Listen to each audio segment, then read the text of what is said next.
That's awesome.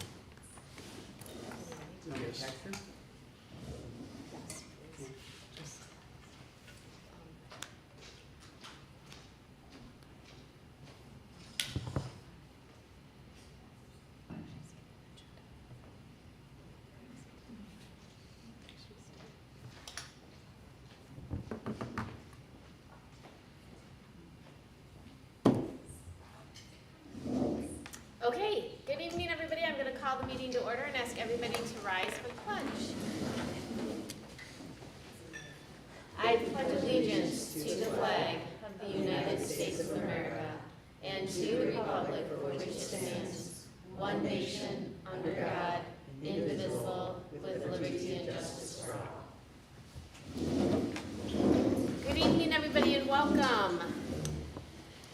Our first order of business is we open it up to citizen comments. So if anybody in the audience would like to address the board, this first citizen comments is anything that is on our agenda. So you can step to the podium and you have 3 minutes.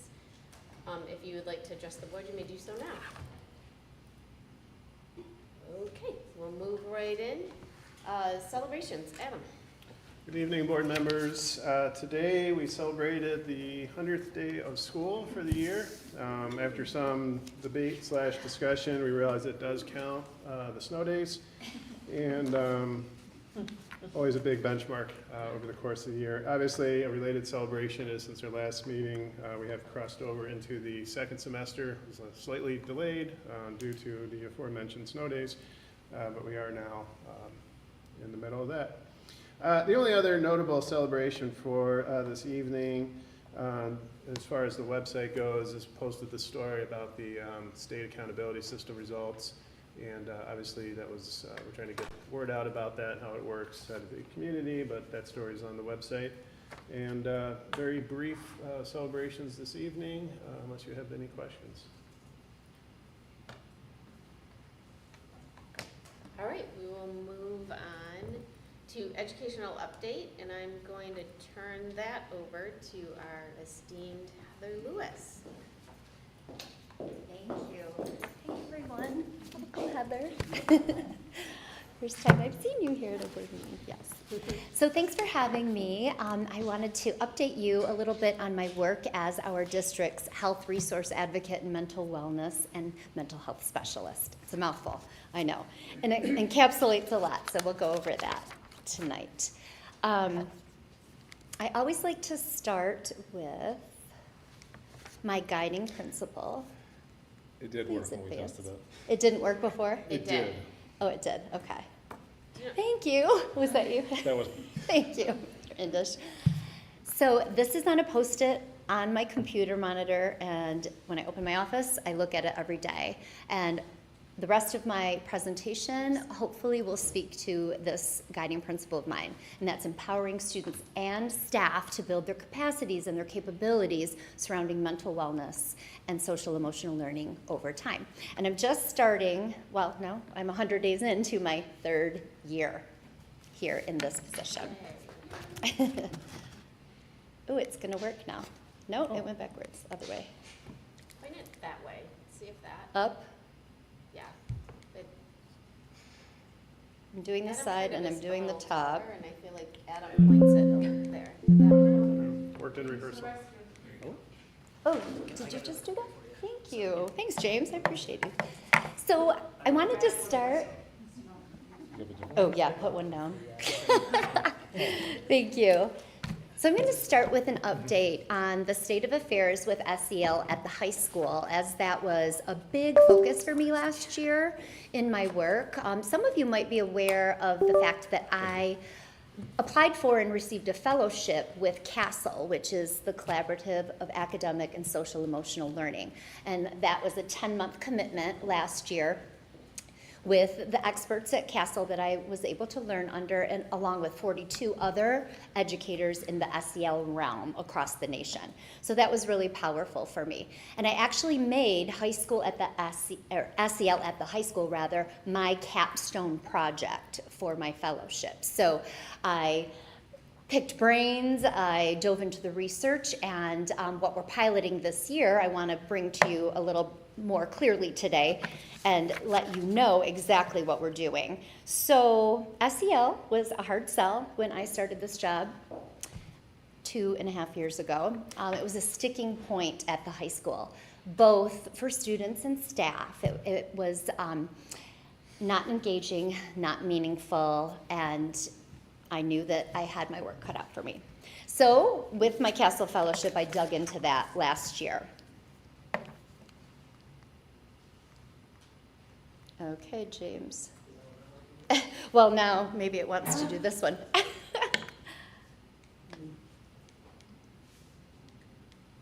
I don't know what's going on. I can just forward it. Okay, thank you.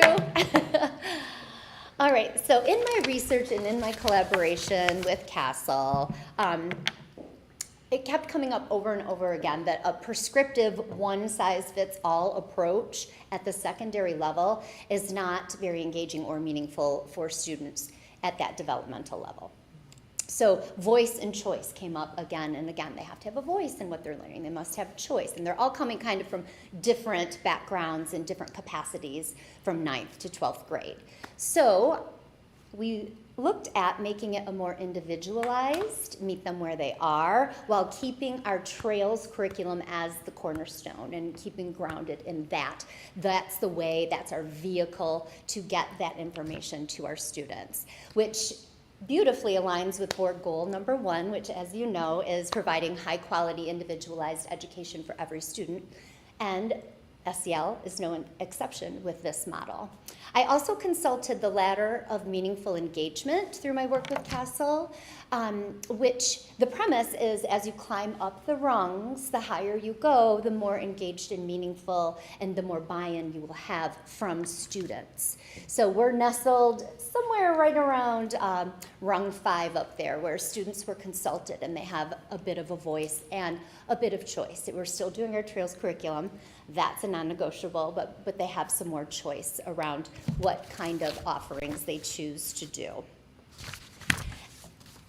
Next one, please, Mr. English. Thank you. So we started by going to the teachers and the students. We did a survey. We were really excited about getting 271 responses from high school students for an optional survey. Didn't have a lot of seniors, had one foot out the door, so it wasn't really going to impact them for this year. But we thought that was great, and we had 23 of our staff members also respond. And Dr. Delp and Kate Wilcox, our school social worker, and I sat down and we read over all the data. We read every single comment. Some of them were really interesting. Please don't show the videos, please.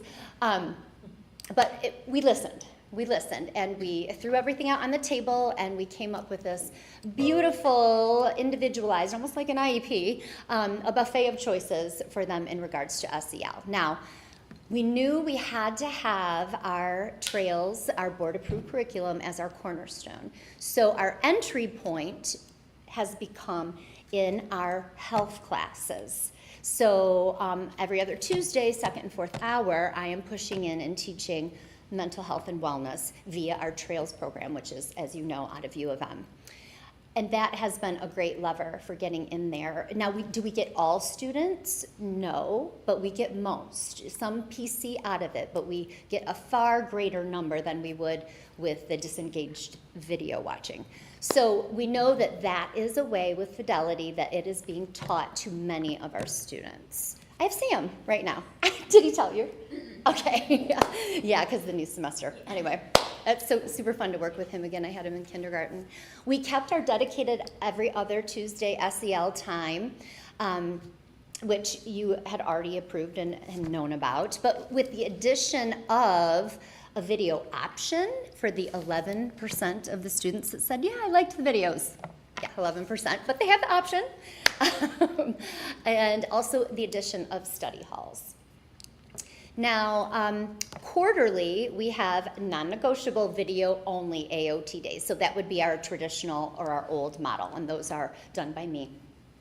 So we looked at it, we picked our 4 big topics, combined a few lessons, so we're getting a really good swath of the Trails curriculum in those 4 videos that we're trying to keep to 10 to 15 minutes. You know, the attention spans are tick-tock, boom, boom, boom, boom, boom, boom. So we're trying to keep them shorter and more to the point. Also, we have our Willie Wellness Choose Your Own Adventure model, where we have offerings. So we actually have one tomorrow. And tomorrow is all about beating the winter blues, seasonal affective disorder to varying degrees. We have tropical smoothies with Mrs. Harwood and Mrs. Smith in the office. We have the sun lamp in the calm room and making bath salts for soaking, and just some really fun downtime things as well. So in that model, students choose what they want to do. And we've had great staff buy-in this year, we're noticing, where, you know, the front office wants to, they're called the hub, you know, and they're involved now with SEL, which just is amazing, wonderful. We also have we have speakers, I'll start there. We have speakers on relevant mental health topics. We have a substance abuse speaker coming on March 4th, so we're curating that into it, and that's everyone in McGough. Our calm room, of course, is our wellness space and emotional regulation space with an adult present, and that is also an offering all day, every day, but it's an offering, like I said, with the bath salts and the sun lamp for tomorrow. And I'm really excited about this. With student government, Erin Richards and I have been meeting this year, and we are planning a culminating SEL wellness field day on May 29th at the very end.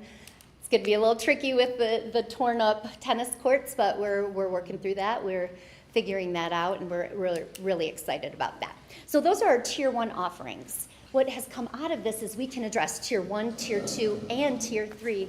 Hi, so glad you're here. Our Tier 2 offerings are smaller group settings. So Kate and I will take a topic, and we'll have a sign-up sheet for that. And I do the media center, she does her office, so that has been a nice way to do a Tier 2 group. We haven't had a lot of interest in that, but we're hoping that that catches on as well. And then, of course, our Tier 3, we have our mental health professionals drop-in available during that dedicated AOT time. So we feel really good about having those 3 tiers represented in our model. Thank you. Okay, so now to the other end of the spectrum, which is my original love, early childhood. Nancy, you and I, right? What I do for our youngest learners is I provide each week, I provide an offering, an SEL offering. It might be a video, it might be a curated lesson plan, it might be an activity of sorts. But for all teachers in Discovery and Explore, they get an SEL offering, a lesson from me. Meanwhile, every week I push in I can get to 9 or 10 classes in a day. And I push into all classrooms in both buildings. It takes me a month to get through all 36, but they have my offering. If they don't have me that week, they have my offering. And then if they do, that's their offering. And then on the off weeks, they have those other offerings. So they always have an SEL lesson for every week of the month from me, via me. And I was thinking, wow, I see about 250 kids personally each week in this position. When I added up, it was actually 236 last week because I really wanted a specific number to tell you. But we had a smaller AOT here in the middle school. So it's a wonderful touch point. I know all the kids, they know me, I'm visible, and we really think that as they grow and they get to the middle school and get to the high school, you know, they know me, they know what SEL is, and we'll have even more buy-in when they get there. Another thing, I won't bore you with reading all of this, you can read it yourself, but I wanted to highlight that we've had a return to Discovery Club. Does anybody remember Discovery Club? Nancy, you have to. Mm-hmm. Yeah. Absolutely. So it's a big gathering in the cafeteria. And we've kind of reimagined it with an SEL lens. We are adopting conscious discipline, as you're aware of. I came with Cassie last year, and you approved, thank you, by the way, for that framework for young 5s through 2nd grade. So we have that SEL conscious discipline lens. We also have a safety lens. We had the firefighters in October. We had our police officers in, our school resource officers.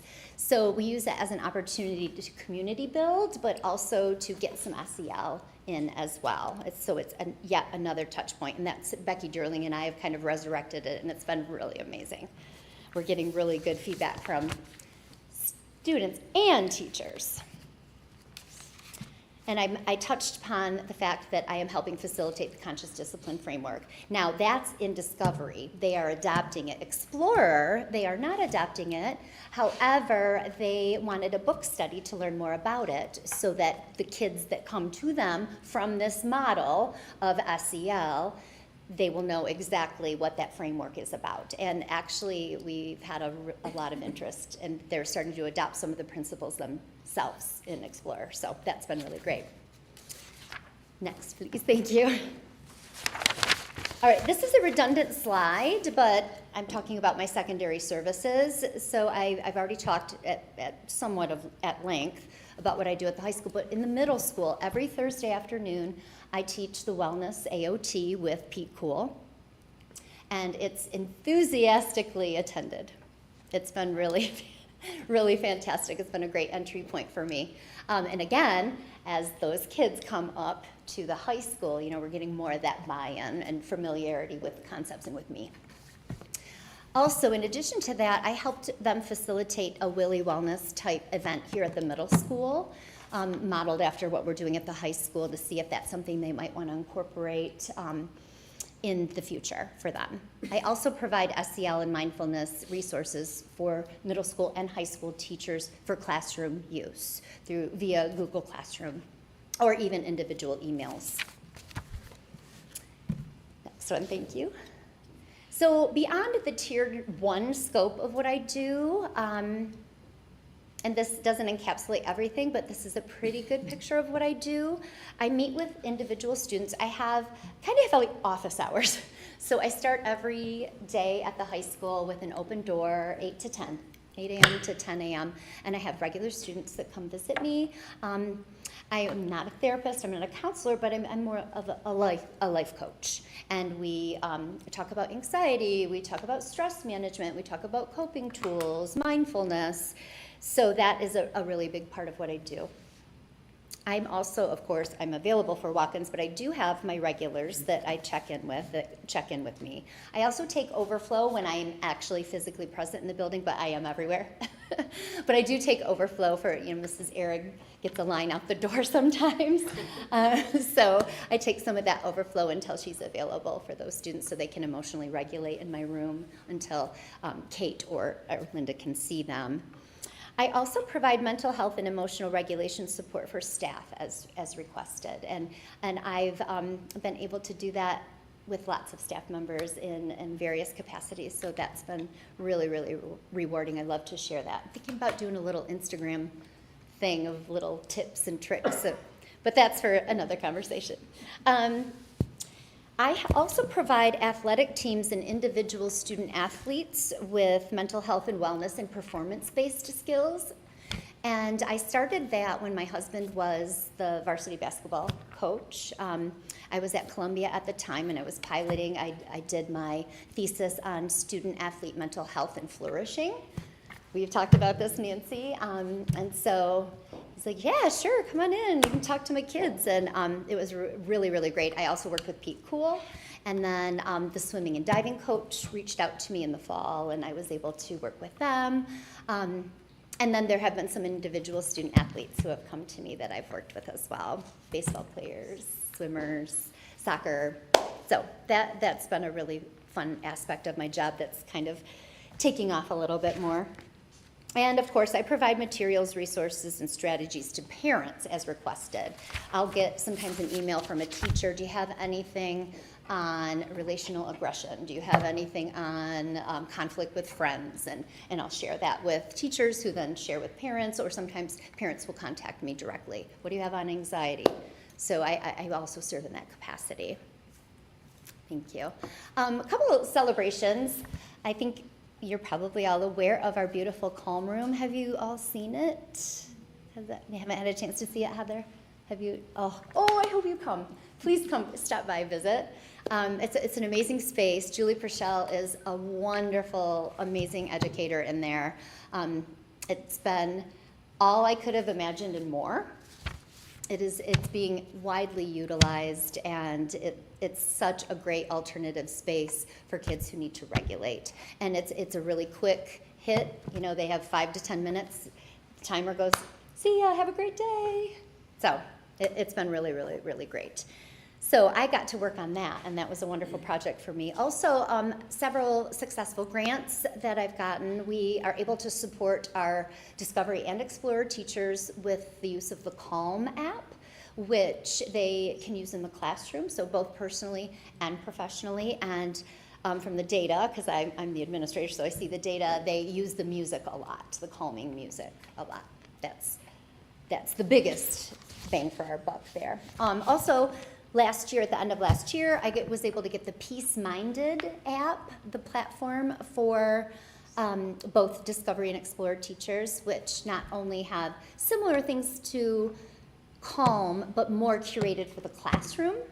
So really quick bite-sized pieces for the classroom, and it also includes mindful movement, which is helpful for those brain and body breaks, especially coming back from lunch or recess in those times. Thank you. So new this year, this is probably what I'm most excited about. Thank you, Michelle. So Michelle wrote this grant, and we got this money, and we met as a team, the school social workers, school psychologists, Michelle, myself. We're like, what is the best bang for our buck with this money? And we settled on Panorama, which is allowing us to have SEL surveys for all of our buildings. And we finally have data, just like math, just like literacy. We have data to drive instruction, to see where I can beef up my instruction, to help us decide with interventions, small groups or one-on-one, where we see those deficits in SEL capacities and wellness capacities. So I'm super excited about that. This is our baseline data that we just finished taking, and I've met with all admin now from each building and all of the social workers. So we've all discussed next steps. We will give it again in the spring, and we'll see how we've moved the needle, hopefully moved the needle in regards to SEL capacities. Another big part of my job is staff professional development, and I won't bore you with reading all of those things, but these are just some things that I've done this year. Next Friday during our PD day is another installment of our Conscious Discipline book study at Explorer. I sometimes do staff meetings. Middle school had me in for a staff meeting and a PD this year to talk about emotional regulation and coping strategies. So the administrator will call me and say, this is one of our focus areas this year. What do you have? Can you come in? And so I also serve in that capacity. So what's the impact of all of this work I'm talking about? It's not always visible. You know, it's a text from a teacher, like they finally took a deep breath when they were upset, and you know, I see them using your strategies, you know, a quick text, or you know, a kid in the hall. I actually had a 10th grader stop me, I don't know, a couple months ago and say, I really liked that breathing technique from the video, so that meant they watched the video. And she said, I'm going to try it. So little things like that. But what can we actually see? Well, there's increased buy-in, both with students and staff in regards to SEL, from those little anecdotal observations that I just shared with you. So that's a big win, in my estimation. And now, of course, we have baseline data that's driving our instruction, that's driving our interventions, and I'm excited to see what happens in the spring, see if that needle moves, and if not, why, and what we can do next. We have data now on what we're doing well and what we can improve upon. Bless you, Sarah. And I want to celebrate with all of you what we are doing well. If you look at that data there, WCS students report supportive relationships in very high numbers. So you can see the high school, 84% feel connected and supported. Middle school, 86%, Explorer, 92%. I mean, just wonderful, right? So they're connected, which is, as we know, research bears out that even the presence of just one trusted adult makes a difference as a protective factor in the lives of children and our students. So for discovery, of course, they're not getting on Chromebooks and logging in and answering all these questions, so it's filled out by the teachers. So they can't speak to how supported those students feel. So we don't have data on that, and that is why. And this data bears out a really cool activity that both the high school and the middle school did called the DOT activity, where we print out every student in both buildings, and we take it to a staff meeting, and we pass it around, and we have teachers put dots for every student they have some type of a connection with. It doesn't have to be extensive, but just some touch point. Yes, I have that. Yes, I know that student.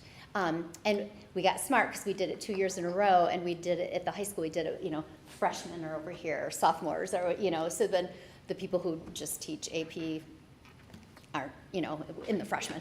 So we're getting smarter about it. And our data from the high school aligned beautifully with what they said. They said 84% of them feel connected. And we found only one student that had no dots. And that one student is on our radar. That one student has been contacted and now, of course, has a supportive relationship. So it's kind of cool when you see the student data bear out with what we're trying to figure out as staff members as well. Oh, yes, another celebration. WCS students report the ability to self-manage. High school, 73%, they're managing. Middle school, 82%, Explorer, 78%, and again, Discovery teachers filled it out for them, so we don't have the data on that. So yeah, we know what we're doing well, we know what we can improve upon, and that's a really great place to be in this work.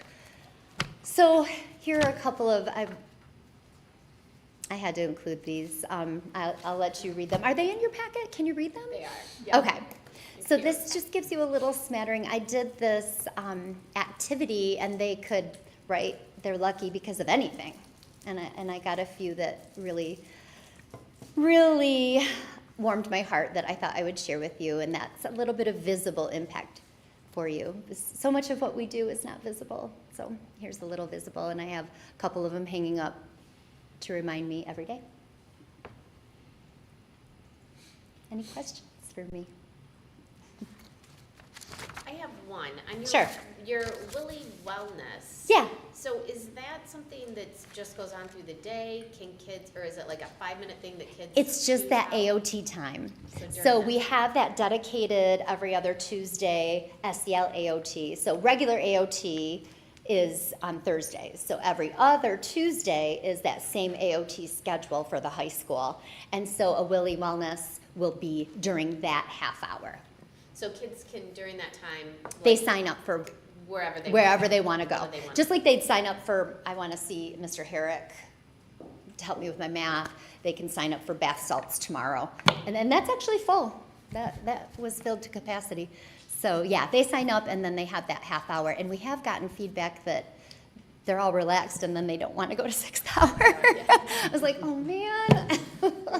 Well, at least you got relaxed for the half hour. I don't know. Are there any, are most of the spots, like as you said, these spots are full, are there any kids that would like to attend that aren't able to, or do you try to find spots for all of them? Here's or the how? problem, Nance. Yeah. Okay. Wilson Talent Center. Oh, Wilson Talent Center. They miss it every single time. The love and hate of it. Every single time. So hopefully I get them in health when they're freshmen and sophomores. But that's a, Yeah, so that's the rub. And we do have some wanderers that we have to, wander back around. which AOT are you in? Where are you supposed to be? Yeah. Oh. Any other questions for me? I have two. Yeah. One is just a quick clarification, the substance abuse seminar you talked Yeah. about. Does that term include alcohol and drugs? I believe it does, yes, Okay. all of the above. We tried to get it closer to spring break. That's what I was thinking. Is that, did you pick up on that? But the speaker said, I can't do the 18th. I said, well, at least can you do it in March? Okay, March 4th, so we have it March 4th now. Is that, good? Yeah. I'm sorry, go ahead. Amanda? My other question's unrelated, but. Okay. The statistic that 73% of our high schoolers can self-manage, is that like good? Because that's kind of frightens me. It is actually good. It is, okay. So, what's great about this data, and I could do a whole another presentation to you on the district's data, but what's great about it is it measures it against the national average. Oh, okay. So that's in the green. When we're in the green, it's a good thing. Okay. So yeah, it's very good. Is the speaker, so I'm guessing the speaker obviously will come talk to the kids. Is the Yeah, speaker, in McGough, yeah. Are parents invited to that, or is it more just That is a games great to question. kids? I know for the sextortion, the FBI agent that came in, parents Yeah. were invited. So I'm gonna need to get with Dr. Delp on that and see what we wanna do for that. Yeah. For What- do you have thoughts? sextortion, we had a separate night for parents in advance of the student presentations if they wanted to come. Oh, and listen. okay. So a little different structure. Yeah, Interesting. yeah. Well, I think does anybody else have any other Yeah, questions? anyone else? Not a question, just a comment. I was not aware the staff could avail themselves to these services, and I think that's really cool. Aw, So, thanks. Thank you. I love that aspect, I, because I really relate to staff as you in the do. trenches. In those moments, yeah. Yes, yeah, I hear ya. yeah.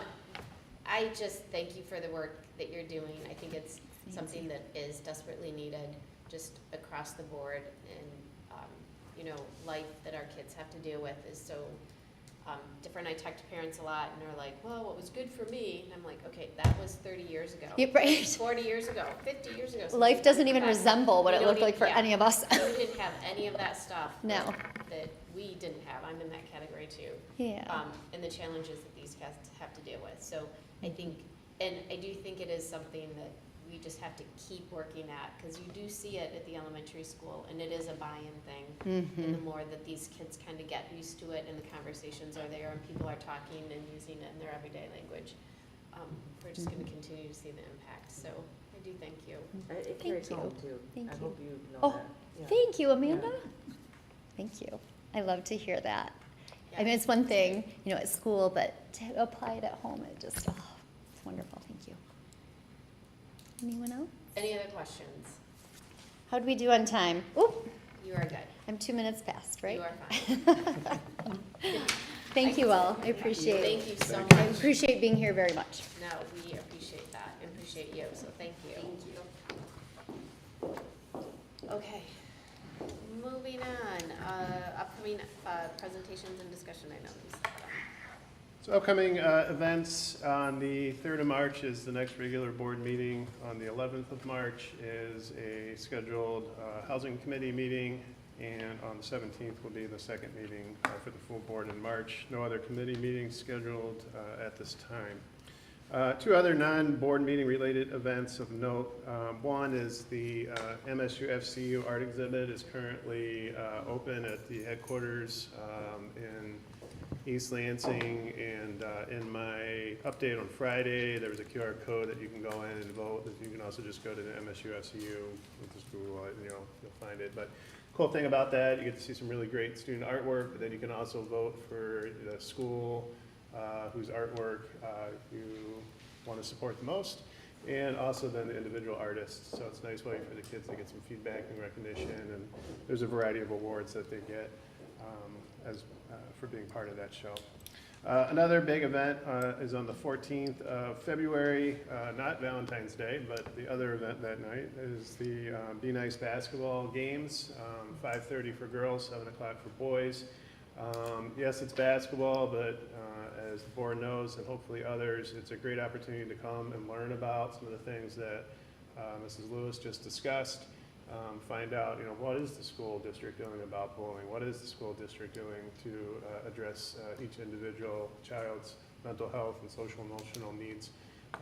And how are we growing these student leaders to help integrate that culture into their relationships with their peers.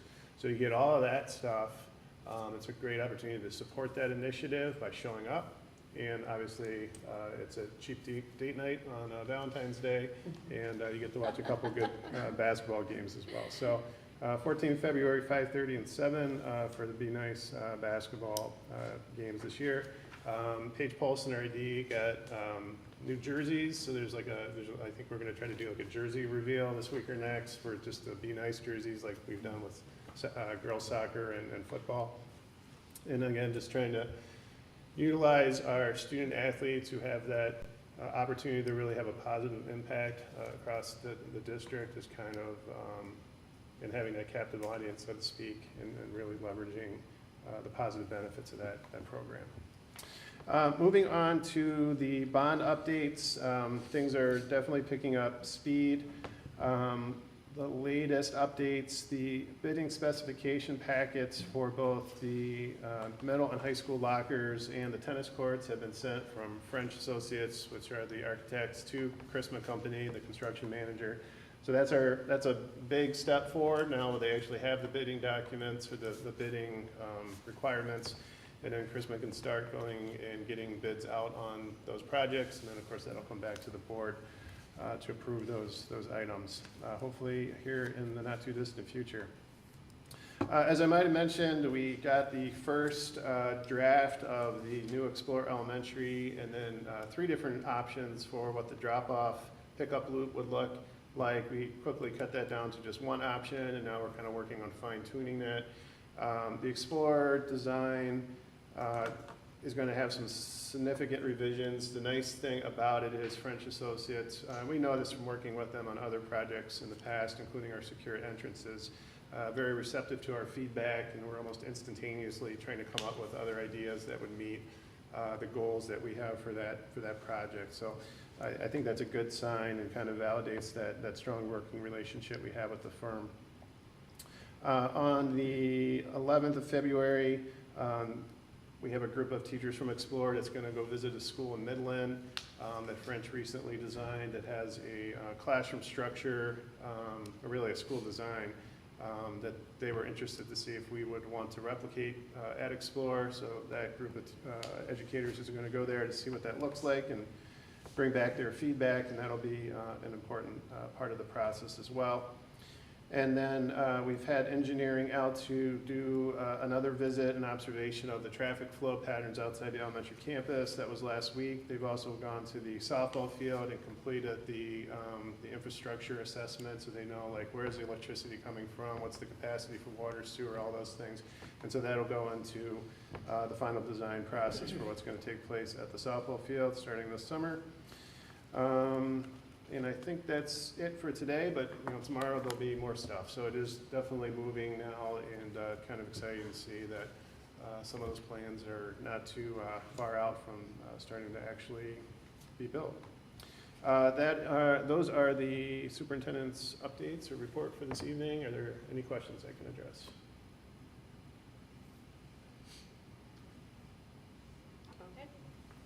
Okay. Moving on to board committee reports, policy. We met January 23rd, went through a number of our older policies, a lot of cleanup this time around, updated several of them to use the new June policies, and there were a lot of ones that were cleaned up as redundant in one way or another. The big item of discussion was the Michigan Earned Sick Time Act. You'll find the details for all of those in your packet. And they are all up for discussion, correct? Yes, ma'am. Tonight. All right. Finance.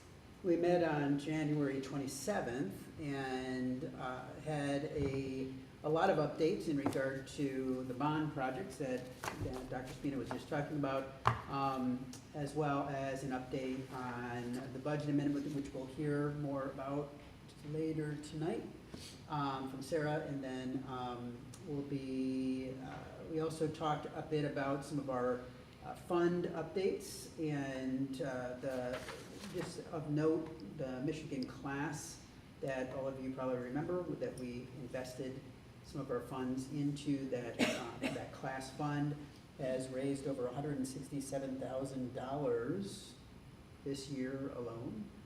So it is definitely working, and Sarah continues to find ways to be able to put more money into that and save us more or make more in the future. But otherwise, a lot of the time was spent talking about the projects for the summer as well as the bond. Okay, and those will be discussed a little later. Oh, one other thing too, and we'll talk more about it at some other point, but we did talk a bit about a salary schedule for our administrative team based on the ORS NSI, but more information will come out at a later point. Any other questions for Chris? Okay. Next, we're going to move on to discussion items, and I'm guessing we're going to turn this over to James to discuss cabling upgrading. Which I'm not sure totally what that is, but You'll find it. I will learn right along with some of you. I'm sure you know what this is, but cabling. Okay. All right. Welcome. So I should have a PDF on there, if you wouldn't mind pulling it up.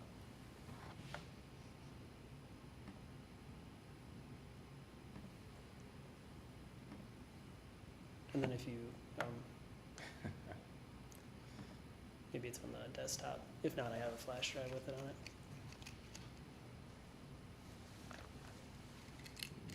Okay, I'll do my flash drive here.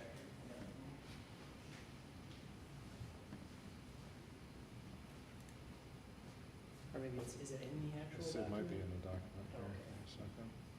Yeah, if you just want to Oh, brief yeah. the stuff you have, There it's it in the, is. it's in the board Yep, packet. Perfect. Awesome. Yeah, if you do full screen, should be able to tab over if this is working.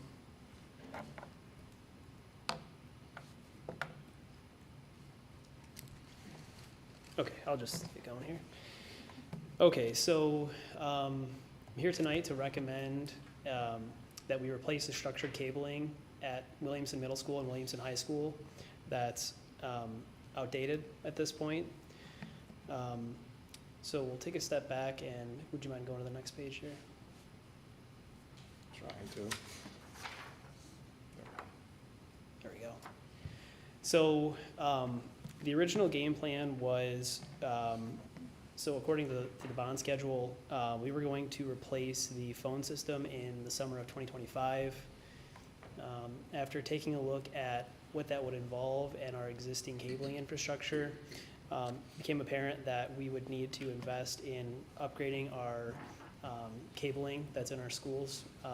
So for the middle school, high school, and Explorer, they have Cat 3 and Cat 5 cabling, and Discovery is good, they have Cat 6.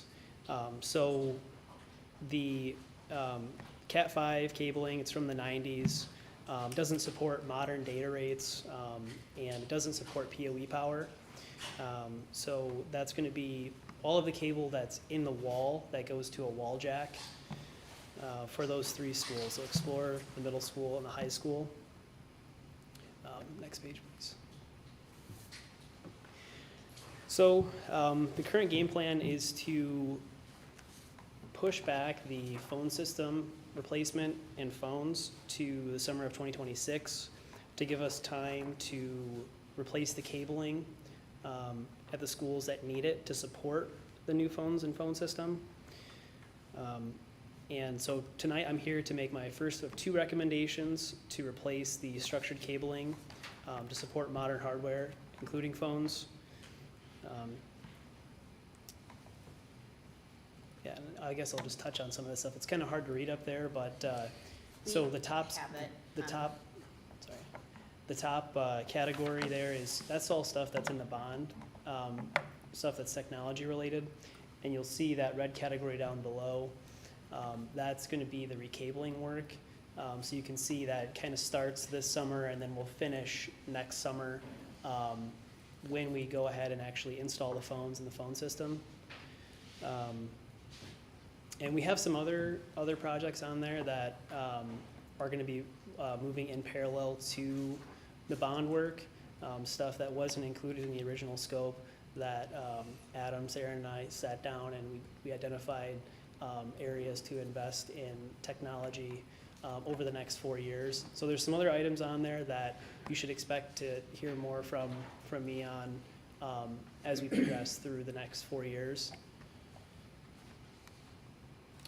So one point of note, the reason why we're splitting it between 2 summers, the work, is that's going to allow us to maximize our E-rate grant funding eligibility. So the E-rate grant cycle is going to actually reset after this summer.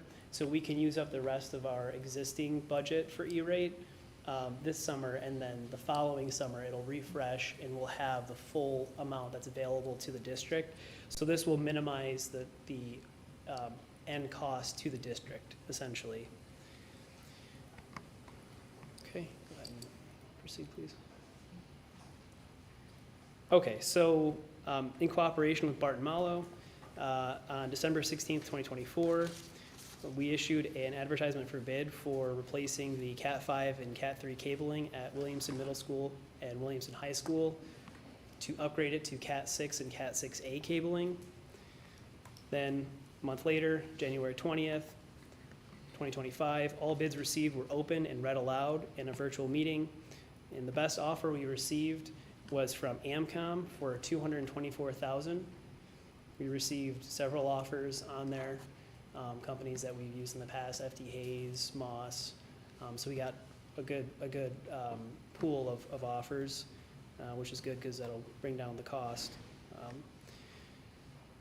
So during post-bid interviews with AMCOM, we took a look at their line-by-line breakout of all the costs involved, and we noticed that they included costs for cabling that was extra or extraneous, and so we requested that they remove that, and that is why the total will end up being a little bit less for $222,000. And AMCOM, they have a successful track record of completing similar work throughout Michigan in the K-12 public school space. So other districts where they've done work before, Waverly, Waterford, Livonia, Trenton, Huron, et cetera, et cetera. And then, so you can see up there that the recommendation there was put together by Barton Mallow, and so the total amount that the district will have to pay is the $222,000, but we will get E-rate money back for up to 60% of that. I believe it's kind of hard to reach here, but it's probably about $130,000, give or take, is what we should expect to be reimbursed from E-rate. I have a copy of it here, actually. It says 137,000. Okay, yep. Yeah, so a little over 130.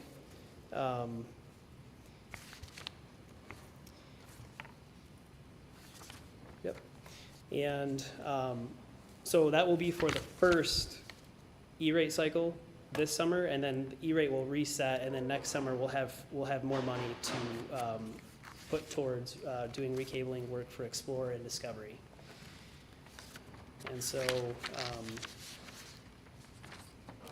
just in summary, I'm here tonight to recommend that the Williamston Community Schools Board of Education accept AMCOM's offer to replace the legacy structured cabling at Williamston Middle School and Williamston High School for $222,000. And I did put in a request in the agreement that Adam Spina, the district superintendent, will retain the right to terminate the contract if the district is not awarded E-rate grant funds. So it'll be up to us if we want to proceed if we aren't awarded. So with E-rate, there's a process where we have to we do the bid, we submit it for grant approval, and then we won't know if it's gotten approved until sometime around the summer to be funded. So, yeah. Can I ask you a question? Sure. So once we replace this cabling, how long will it last? So the cabling, it'll last pretty much forever. What's gonna happen is it's gonna become obsolete before it goes bad. And so that's kind of where we're at now, where it's old and it's not, it doesn't support PoE, it's 10/100 data rate. And so it's essentially, I mean, you install it, it'll stay there and it'll work for as long as you need it to, but at some point, now for Cat 6, I expect Cat 6 to last a lot longer than the Cat 5 cabling. Because Cat 6 can do, for short distances, up to 10 gigs, whereas Cat 5 can only do 100 meg. So it's like 100 times increase in the speed for shorter distances. But we're also doing some Cat 6A for the access points, and that can also do 10 gigs. So if we notice that classrooms, the internet's running a little bit slower on the Chromebooks, we'll have a higher data rate potential for access points in the future. So. And this we'll be putting this in right along with our bond building stuff.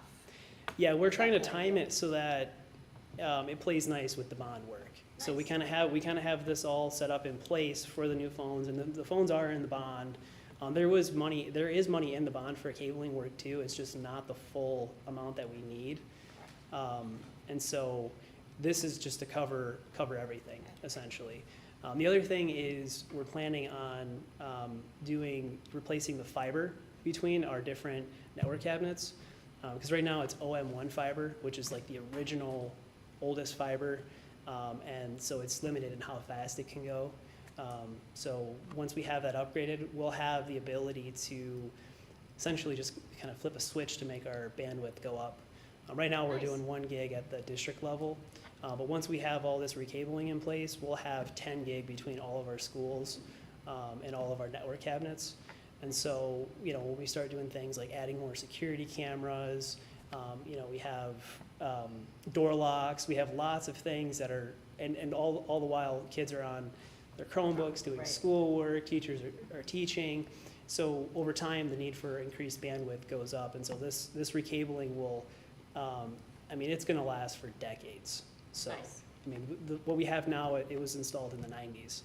So, we're 25 years, 35 years? Yeah, so it's been in there for a while. So, Nice. yeah. Nice.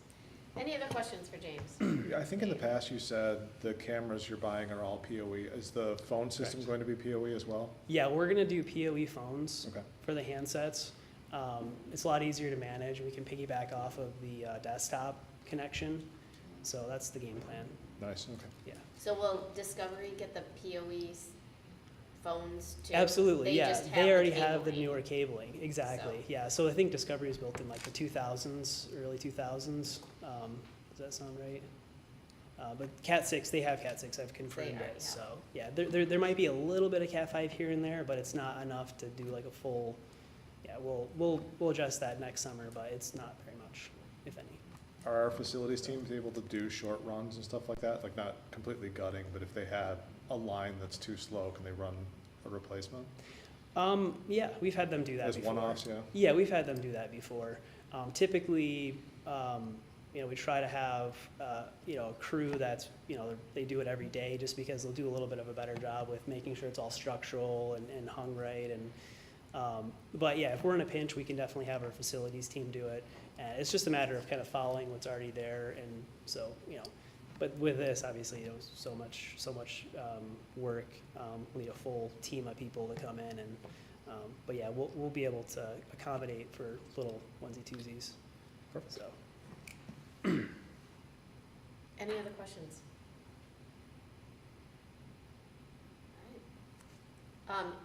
We will then move this to vote in our March meeting. If you have any other questions on this, I would get with James before we have to have that vote. Otherwise, we'll move it to vote in March 3rd, whatever our next March meeting is. awesome. Thank you very so much. much. I appreciate it. Cool. All right, our budget update.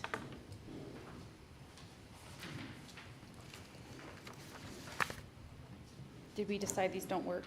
We've tried 3 of them, and Oh, 3 of them, okay. It worked. I'm just thinking maybe Adam's Maybe a I little have- taller. They worked like minutes before everybody got here. No, good. Maybe it's Okay. just your magic touch, I don't know. Could you go to the next slide, please? Absolutely. Thank you. Okay, so you'll see here is a comparison from the original budget that I presented to you guys, would have been way back in May, June, compared to what we're looking at now. Everything looks good. We are expecting increases in both our revenue and expenditures, pulling only about 83,000 from our fund balance, which is decreasing from the 238,000 we were originally expecting, for a hopeful ending fund balance of 7.3 million. Thank you. So the adjustments in our revenue, as you guys probably know or remember, we budgeted for an increase in our per pupil allocation, and then they ended up not giving us that. Instead, the state decided that they would decrease what we contribute to the retirement. So you'll see I kind of included that adjustment in the MIPSRS line item, which MIPSRS is Michigan Public Schools Employee Retirement System. I wrote it down so I could tell you guys. Which is doing a lot of funky things this year where some areas are going up and other lines are going down. The net adjustment we're expecting there is basically a decrease of 402,000 in revenue, but you'll see on the next slide that I do have, sorry, not yet, that I will show an exact matching decrease in the expense. So it's kind of a wash there. The next 3 line items are 22L district transportation costs, 31AA mental health, and 35J professional development. Those are all state grants. Originally I budgeted those a little bit conservative, so then I'm kind of just truing those up here to what we expect to receive. And those will also have matching expenditures on the next slide. I did that one. GSRP, just bumping that up to what we actually expect. We have I believe 5 100% GSRP classrooms this year, which really helps with receiving that funding. And we are also expecting a startup grant of $50,000 to get one of those classrooms fully redone so that we can have that fully GSRP classroom. Property taxes are increasing. That's both an increase in property values as well as that Headley hedge that we had voted in, restoring us to those 18 mills. Interest revenue from Michigan class, originally I believe my budget was only 120,000, so I'm increasing that by an additional 120,000 for 240, because as you heard Chris mentioned, we're already at 167,000 earned for this year, so just truing that up. ESSER ARP, that's unavailable revenue from last year, so really that's not any change or revenue coming in this year. It was technically revenue earned last year that we just didn't pull those funds in within 60 days of the year end because we didn't need them, so it wasn't top of my list to do. So those are showing this year as opposed to last year. And then just other miscellaneous revenue adjustments of 63,000, so a total increase in revenue of 755,000. Expenses. So like I said, there's that MIPSRS net adjustment also decreasing that expenditure by 402,000. Our custodians, we did negotiate a vacation payout. That was where they basically were unable to use their vacation in their first year of employment, but they had technically earned it, so we basically went back, caught them up, and now they can use that in the year that it's earned. 31AA mental health and 35J professional development, those are both matching the revenue increases we're expecting. GSRP startup grant round 3, that's that $50,000 you saw in the revenue. Because we're updating that classroom, we get that revenue in. We're also expending that to get the classroom updated. Capital outlay, this line item is due to just an unending list of capital expenditures that just happen around a school district. So if you recall, when we began the bond process, we had a facility assessment completed, and we identified millions of dollars worth of capital outlays that needed to be taken care of. With a $38.5 million bond, although that seems like a lot, there's still just so much that needs to be taken care of. And along with a lot of James projects, we have a lot of technology coming in, and we have already, if you look at our website, budgeted the sinking fund out to take care of most of those technology pieces. So that leaves that we now have to use general funds to take care of other capital outlay expenditures. So I've increased that in our general fund by 567,000. Part of that does include a new bus, which will be coming to you soon. So just so much that always needs to be done around the school. And lastly on there is technology desktop replacements. So basically, James has gone through, and very similar to our bus schedule, where we plan when we need to replace our buses and we get so that it's kind of spread out. He's kind of done the same thing with our desktops, where each computer is being replaced every 5 years. So each year we're just going to have this $65,000 hanging out to take care of those replacements. And then for our fund balance, so we are estimating that we'll pull about $83,000 from fund balance at the close of this school year. That will leave us with an ending fund balance of $7.3 million, or 26.8% of expenditures, which is still great. So, any questions? Sorry, I know I talk so fast. It's okay, it's all right. Yeah. Any questions? Cool.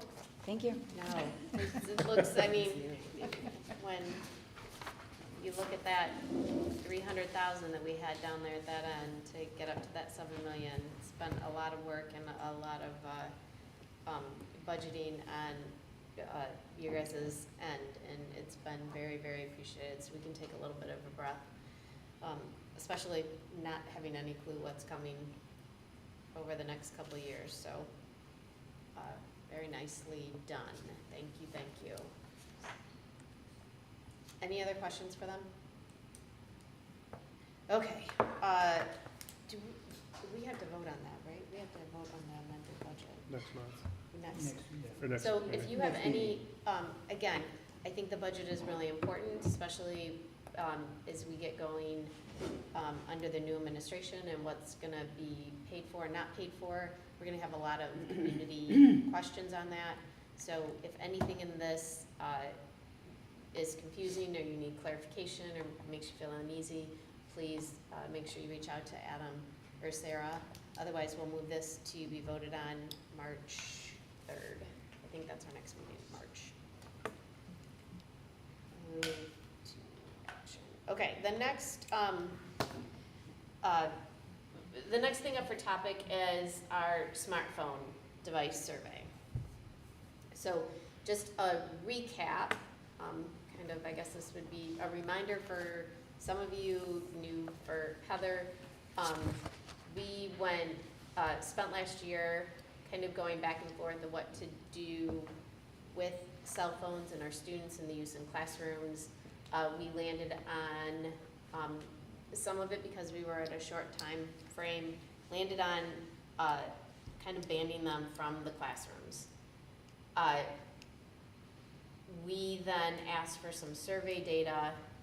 One of the things, let me back up, I'm sorry. Our two choices were either banning them all day from the minute kids walk in the building until they leave, or banning them out of classrooms or not doing anything.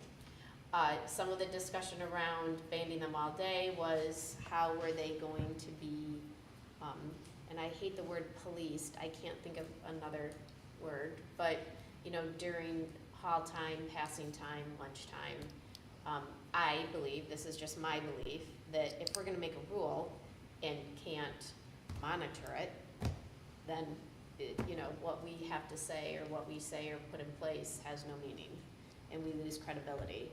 So there were lots of conversations then, so we did it in the classroom, lots of conversations around using these bags, I guess, that you use a magnet for, all different kinds of things. So then we did have a board member request data and some survey stuff to see where we were at and what was happening. That is the information that I believe you all have. Adam had some extra information. Then Adam and I met to discuss, where do we go next? What do we do? So I'd like to hear kind of, I guess, what your thoughts are. Some things we kind of landed on is we can continue doing exactly what we're doing and not make any changes. I'm sorry, I have a hair that's sticking to me that I don't know where it is, and it's driving me crazy. But keeping them out of the classrooms. And then they can use them during passing time and lunchtime. If we were going to,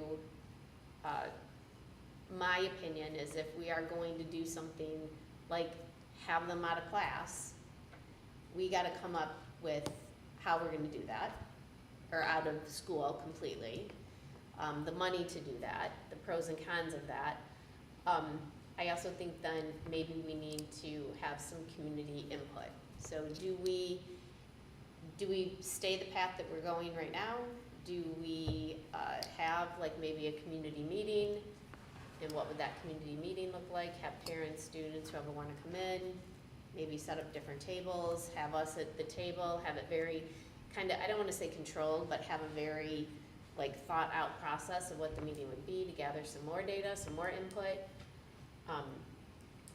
What are your thoughts? I did also ask, because we did get, Adam had said that, you know, there are some disciplinary things that have gone down, so I did ask him to pull some of that information, which I believe is this first page that you have. So thoughts, you guys all kind of got the packet, could read some of the comments and thoughts, and I didn't feel like there was enough data to show that we should move towards the bag policy, but I was also concerned that we only had like 27 surveys from staff who were the disciplinarians in this situation, and I was concerned about their extra role in that, so I don't know if that's not a very large portion of our staff, is it? At the high school, how many were able, well, did it was this go high out school, to? high How school, many are? middle school. The staff survey was just from the high school. Right. I mean, And how many staff were Okay. out there? I don't know if you took everybody all together, but everybody was given an opportunity to respond. And I think it breaks down by role, so that's in the survey. Yeah, that's Um, helpful.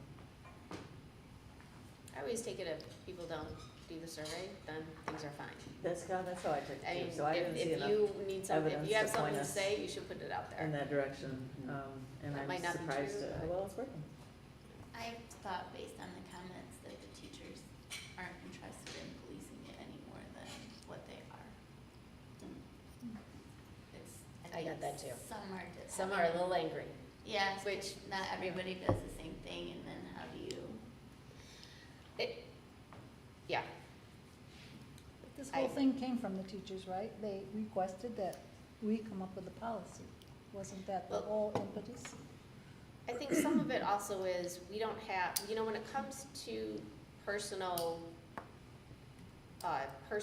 like, cell phones, we don't own those. They're a personal, that's a personal item. So you're in class, you're a relatively new teacher, and you're trying to do some classroom management, and you have kids on their phone constantly, and you give a warning, and, you know, second warning is you're gonna take that phone away. Third warning is, okay, you can get your phone at the end of the day, you can get your phone at the end of the week. I mean, do we really have it kind of became a question, do we have, as a teacher, do we have the right, do we have your backing as a staff to take a kid's personal property away? Like, we don't own it. And that kind of just started conversations around that. I have a different thought. I mean, I'm a teacher, classroom management is, you know, that's a big thing about being a teacher. You have to have some classroom management. You either have it or you don't have it. And if you don't have it, you're gonna have problems. So there are teachers that way back, my girls have been out of school, I don't know, 8 years now? I think my oldest, way back, teachers had this, I remember the very first time going into my daughter's, one of her classes, and a teacher had a pocket chart up on the wall, and that's how she took attendance, and she looked at the chart and then said, you know, hey, Joe, are you here? Hey, you need to put your phone out. There was no argument, there was no stomping of feet, there was no, hold on. The kid got up and put his phone in the pocket chart. So I think there's been some expectations maybe in some classrooms where it's just expected, and maybe others they haven't. I don't know. That's, I think, a principal's job to figure out, or if teachers have issues with policing that. I think in their classroom that can be taken care of. I do agree out in the hall or lunchtime. That's just such a big element. I don't know how we would do that. I've always had concerns about the bags. I have a friend who teaches in a school in Illinois on a much larger scale. They started this year. They did it a little differently. Each teacher has a magnet at their door. So there's bottom line is, first day, she's got, I don't know, say 30 kids. They spent a lot of money to do it this way. And first day, she had 30 bags out, ready to go with the kids. And like 4 kids had their cell phones. Every other kid said, my phone is in the car. I left it at home. And she's like, we know they don't have it in their car, it's in their backpack, and they're trying to sneak using it. And so that kind of gets out, and the very next day, she said like 2 kids or 1 kid had their cell phone. So she kind of laughed and said, this was very controversial in their district, and they spent, a larger district spent hundreds of thousands of dollars to do this. The bags aren't being used, but kids know, don't have your phone out. I mean, if you have your phone out, it's going in a bag, and so she said it has cut down. Kids don't have them out because they don't want them to be taken away. And she said, I'm sure they're sneaking it somehow, but right now, it's not in the classroom, it's not out during the day. So I have a concern. We spend this money on bags. Adam has sent us some articles on, that working, not working. So I guess it's where do we go from here? I mean, do we keep doing what we're doing? And if it gets out of hand and kids and teachers can't, rein it in the classroom, we do something more significant? Do we move forward with talking about banning it all day? What else are you thinking? I think the staff and the parent surveys were really encouraging as far as what we've done so far. Students, obviously, it was not as popular with, which doesn't surprise me. I do have a lot of concerns about implementing some sort of, bag situation. It seems like a big expense. It seems like it would be a large logistical challenge at the beginning and end of the day. And like HG mentioned, you're putting more onus on the teachers to restrict that, and I think that's a big ask. I think right now we're making headway, and I'd like to continue moving forward with what we're doing and measuring and kind of take baby steps. I think the other, for your background, it was like 27,000, or wasn't it right around 30,000 for the bags? Yeah. Yeah. So significant amount of money. Well, and I saw too that they can easily be cut open if in an emergency or something like that. They can. They can. Yeah, I mean, I have never seen them, Yeah. but it's my understanding, yes, if there is some type of an emergency. That was also some of the comments, this generation of parents, I don't know if I should use generation, but this time that these parents are living in, they've never not been able to get a hold of their kid. Like, for whatever age, their kid has always had a cell phone. And I think that's harder for some of us. I'll put myself in that.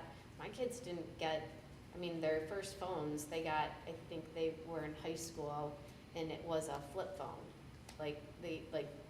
The smartphone devices were not, they just weren't economical. We weren't gonna buy them that, and so they didn't get that until much later. So now, parents, I was talking to a mom of a preschooler, and she was very open, saying that her kid has a phone. It's a kind of, it sounded like a kid phone where there's it's like a little plastic thing, and there's 4 or 3 numbers, so she can call her grandma, maybe dad, I don't know. It's programmed. She knows it has to stay in a special pouch in her backpack in a special spot, but if she goes to someone's house, this mom wants her to be able to call if there is necessary, if there is an emergency, if there is something going on. So really, the kids that are going to school now have 100% access to parents at all times. So I do understand some of the parent survey where they get this as a mental health issue. But I think it also, looking in between the lines, seems like this is gonna be a really big parent mental health issue for the fact that they possibly wouldn't be able to have access to their kid all day too. That seemed to be a concern, even though if your kid needed to get a hold of someone, we can have a phone in the office and a special closet where they could have, privacy, or the teachers have phones, like, they could use that. So, I mean, there's ways to problem solve that out if that was something we were thinking, but, that was just kind of where they were in the data of that.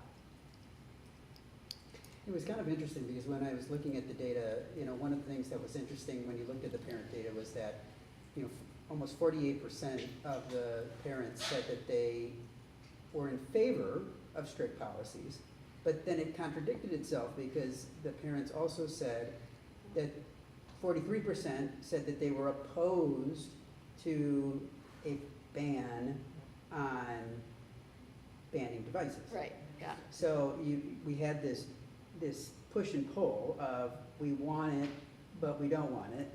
Yeah. But they did, and the data did show them the concern of about almost over 50% of people saying, I need to get a hold of my kid if there's an emergency, or my kid needs to be able to get a hold of me. So there is that, that pull in our community of parents feeling like they do have to have that immediate ability to connect with their kid. So. Which I do also, I was talking to this about another parent with this, and she said, the reality is if you have to get a hold of your kid and your kid's in class, they shouldn't answer right away. You do need to problem solve that and call the office and have your kid come down and there are ways to really get a hold of your kid at all times. It's called talking on the phone. Yeah. And I was happy to see. Okay. Go ahead. No. I was just going to say, I was happy to see, like you were saying, Amanda, that, the staff, even though it was a small N, the staff that did respond said, over 70% said that they had found that the students in class were more engaged because of this policy being put in place. Now, we did read that there was some concern that there was a inconsistent enforcement of policies in some of the classrooms, but. But again, I think that's a principal thing. That's a principal and thing. that's a teacher thing. Yeah. That shouldn't be. Is there nothing across the board that says this is how we're handling it? Like each room, each teacher, it's up to each specific. I'm not sure how they did that, so we just told them, so it's our job just to tell them what we want, and then they have to figure out how to do it. So I don't know specifically if Dr. Delp or I guess Chris Armour. There's a consistent protocol for all the staff at both the middle and the high school. I think sometimes with a new initiative, there's also some variance in that. Some folks might think they're doing it by the letter of the law, but the person down the hallway is not. That might be true, might not be true. I've seen it with every initiative I can think of, actually. And it just takes time, right? Remember, we're only, it's February, and this just started in August, and I think it's something that folks will get better at, and as it just becomes more ingrained into the culture, it'll be hopefully not as big a change. So I don't believe that, like they went out and bought pocket charts for every single teacher and said, this is what you're supposed to do. I think it's up to them. I do have a couple of thoughts. No, if you go want, ahead. if this is a good time. I did meet with the administration from both the middle and the high school in advance of this meeting. One of the things, and again, what exactly this looks like, I think that would be a conversation amongst the faculty at the high school, but discussion about, assuming the board stays on the course with what's in place now, standardizing the system for how phones are stored or accounted for in every classroom, so that whatever that is, the system's consistent. So a student goes in the first hour, it's the same process for their phone as it is in fourth hour. Again, what that is exactly or what it looks like, that could be something that gets worked out with the faculty at the faculty level. But That might help streamline some of the inconsistencies that may or may not be there in terms of how that is implemented in classrooms. At the middle school, and they didn't put together the same kind of data that the high school did, but they mentioned that they'd only had one violation in the first semester of the smart device policy that took place during class. And they've had a few more things come up during lunchtime, which is the only period now where students can have their phones. And they said anecdotally, because I don't know how you would prove this, but their observational data has indicated that students are having more meaningful interactions with each other in class and then throughout the day. They were actually, their recommendation at the middle school would be to consider just not having the phone available throughout the entire school day. So really the major change would be lunchtime. The high school, the one piece which is consistent with what was brought up last year is that not allowing the phones at all during the day, how would they practically be able to enforce that? So there might be different ways, I would agree. The more I've read about the bags, the less inclined I think they are to be a viable solution for us. So that's still an open question. Obviously, if the board moved in that direction, we'd have to get creative and look at some other potential solutions for that. Adam, I don't know if there's been any talk about it, but there was one comment, or not, a number of comments in the student responses that talked about that their focus moved from being distracted by their phone to being distracted by their Chromebooks. And is this a moving shell game of basically saying, we're saying, well, we don't want you distracted, we're taking away the phones in the classroom, but we're allowing you to have your Chromebook, and if you're focused on your Chromebook and not listening to your teacher, it's doing the same thing. And is there anything around that we need to be talking about in regards to the distractions that students are saying are there as well? Well, it's possible to get distracted by pretty much anything if you want to be distracted, right? Yeah. I would say the Chromebooks, we have a lot more positive control over those. Any interactions on the Chromebook run through our filters, so we can see if there's any negative correspondence taking place between students. There's certain websites they can't get to, different social media they can't access. We also have proactive tools like Land School, which allow teachers to interface and can essentially control the Chromebooks while they're in their class. And so some of it comes to classroom management, most of it comes down to the individual student, and we're never going to be able to address all the things that an individual learner might cause them to not be focused. But no, I think holistically, I think the smart devices that aren't a Chromebook create a lot more distractions. I think the decline in some of the negative or unwanted behaviors that can happen on a phone that would be much harder to take place on a Chromebook. Meeting up to do something during the day that you're not supposed to be doing. Any type of cyber harassment or bullying or inappropriate social media contact, and then what am I thinking of? Posting social media stuff and then permeates out through the school, and then that creates issues during the day. I think there's a significant decrease of that, and we want to see those things using the Chromebook. Adam, I think this is really important that we continue to follow this data. This is preliminary stuff, and when I talk to parents, a lot of parents are just finding out about the effects of too much cell phone use, too much use of social media and all of this, and it's a topic of conversation that's still circulating, and people are still learning, and I think it just takes a while for everyone to really reconcile with, is it appropriate or not, and why have we been allowing it before, and you know, so I just think it's real important that we follow it.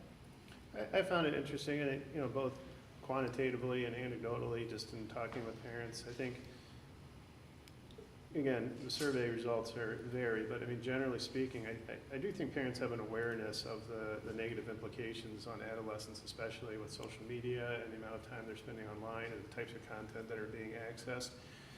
But then when you're looking at your own individual circumstances and it's your child, and you know, maybe you feel confident that your child can handle those things, or you put the appropriate controls in place, or the appropriate family structures, and you know that they can handle that they're not going to be impacted by some of those negative components. And then it does also, a lot of it comes down to you know, just needing or wanting to be able to get in touch with my child during the day, especially if something were to occur, and I think that's a big piece of it as well. So it's an overgeneralization, but when I read the parent component, I read it as, again, generalizing.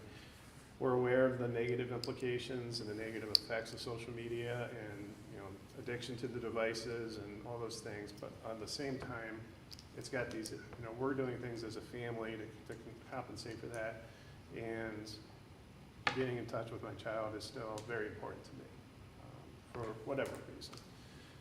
So it's complicated when you drill down to the individual family, the individual parent and child. I also think I agree with you. I think this is something, whether we put a survey out at the end of the year, the same survey out and see what we get, or do a different survey, next fall, if we decide to keep on this plan. But if you just look at the behavior, the violations, handbook violations, last year there were 41 out of the whole year. They're only looking at this semester and there were 11. Then kind of just looking at the infractions, I mean, kids are starting to realize, okay, yep, this is serious and we can't do this, because there were 199 individual smartphone violations by 150 students, and that is down, even second time infractions, there were only 37 students, then 10, then 2.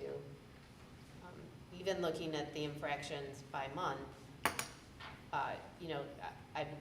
in September, or even say August, there were 8 days of school, there were 15 infractions. In January, there's been 10 days of school there, that's down by half, 7. So every month, it is getting better.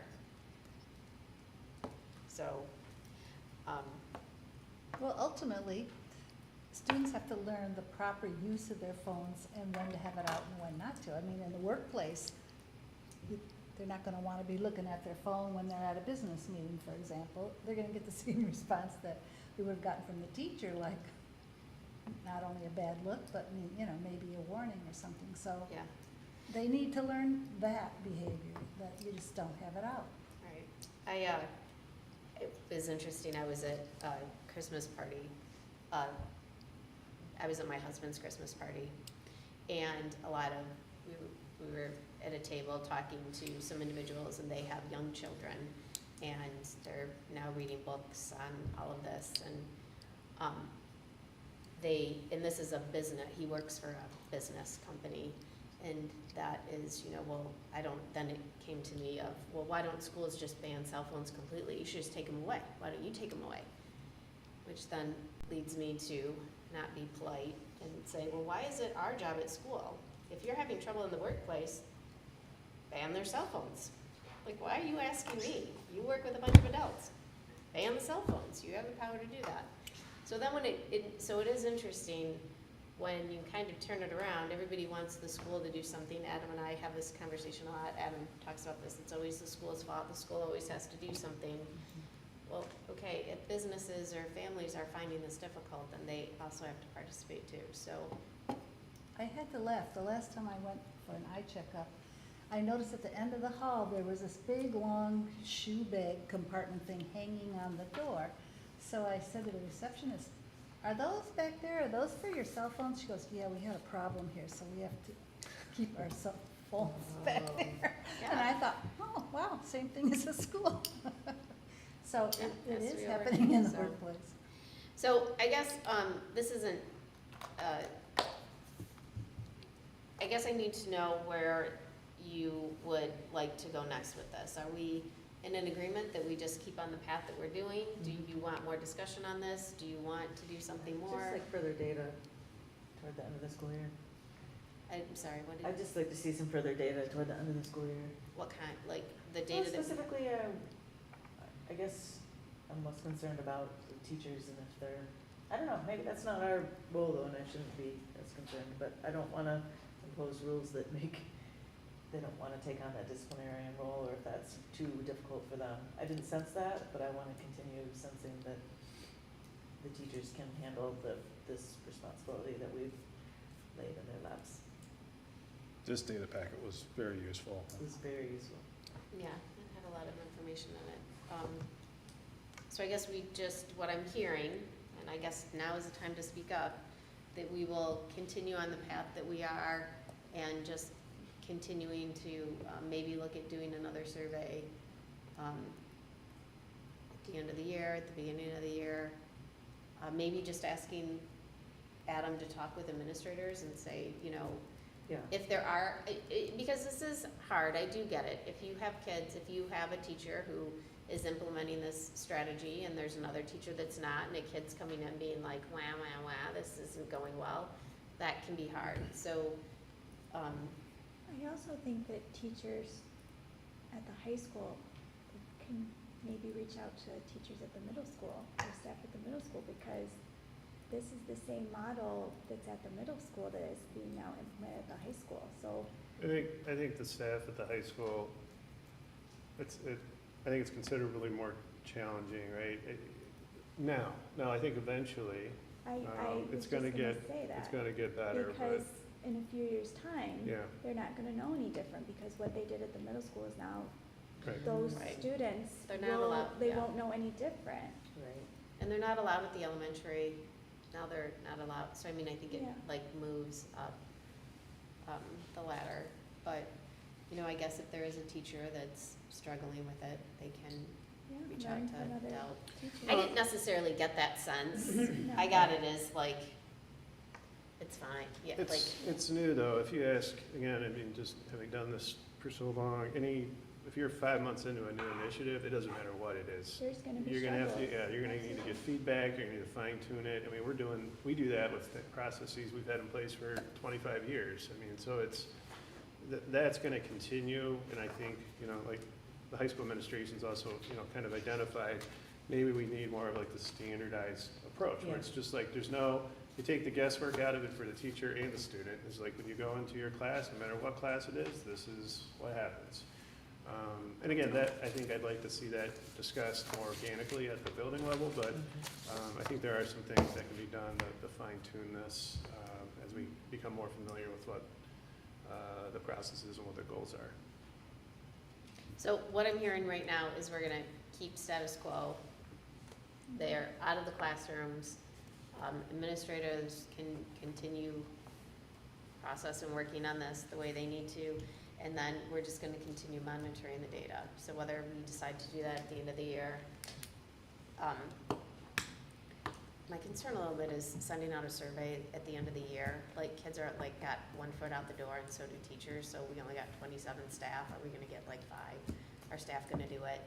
You know, so, but I agree, it would be nice to have like the beginning of the year, end of the year data to compare. Like, did we Yeah. just get bit better? How reliable this survey would be, like if people would do it. Maybe waiting a whole year, doing the survey next, did we do it, we did it in November, October?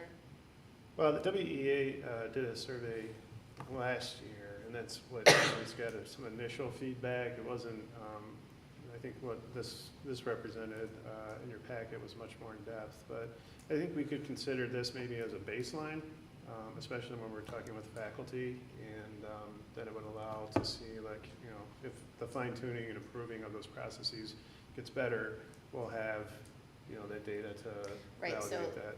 when, the question would be then, when do we repeat the survey?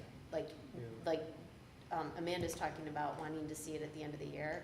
I'm saying maybe give it 1 whole year, so like whenever we did this survey, if you send it out in October or November, sending it out next year, October, November 2025, then we're one whole year out instead of just, I was on 9 about months. whatever policy you wanna have in place, you should have it at the beginning of the school year. Like, it's harder to change. But with the policy manuals, we'd have to have it ready by April at the latest. Yeah, that's true. I mean, to Well- even have that happen. so I'm not looking at changing, Yeah, okay, I don't so think we- I think thought we have to just stay the agreed course, that we're gonna in my keep opinion. status quo Yeah. on what we're doing. I'm just asking if, because we've had 2 board members ask to keep going with the data.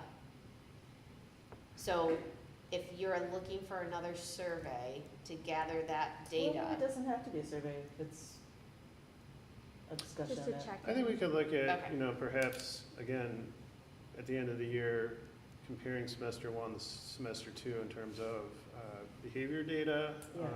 and seeing if we're seeing any positive progress there, and then maybe revisiting the faculty survey like we did this year, maybe just before winter break. That way, if there's improvements or fine tuning done to what those processes look like, especially at the high school, it'll be reflected in the data, whereas it's probably not gonna be a whole lot different right now between now and June. Right. But next August to December, potentially, there's some improvements that might cause the data to fluctuate. So I guess that would be my recommendation. all right. So that's Adam, fine. I have a question. So when you gave us this data, this is just about cell phone use, right? It doesn't tell us of all the infractions that come to the principal's office, high school, middle school, what percentage of those deal with cell phones? So we don't have that, right? Well, Chris tried to summarize it in that cover page. Yeah. And he talked a little bit in there about how it was difficult to necessarily separate some of those things, because there's a lot of times there's disciplinary issues that the underlying cause of that might have been the smart devices, and then it showed itself during the day in another code of conduct violation. But the reason it got to that point was things that were going on behind the scenes with the phones. And so he notes it's kind of hard to quantify that. Anecdotally, I think he would suggest that's decreased, but again, it's hard to, like, he can't code it that way necessarily in our database, because it's hard to tell. Okay. I just had one question. Go ahead. So what is the current policy at the middle school versus the high school? So It's the same. no, at the high school, devices are away while they're in class, and then they can have access to them at passing time and at lunch. At the middle school, it's only lunch. But middle school administration is leaning towards removing them from lunch as well. So maybe we can talk more about that, but I think that's something they're interested in doing if the board was on board with that. So did the so last year, did the kids at the middle school not have the cell phones out at all? And then this year, they were just No, I allowed think at it's- lunch, or has I it think always been they could have them at lunch? The big difference, no, I think the middle school is consistent from last year. The big change was high school could have them all the time. And now it's not allowed in the classroom during instructional time, with obviously exceptions, right? I mean, we all know that, right? There's certain classes where the phones can be utilized, certain reasons why a student might need their phone for different reasons, but as a general rule, that was the big change that took place between the two buildings. I mean, if the middle school would like to get rid of them during lunchtime, if that's what they would like to do as a building, I don't have an issue or take issue with that. Does anybody else, if that was something they were looking into? But they don't necessarily want to do the bags, it would just be, So they wouldn't have access at all.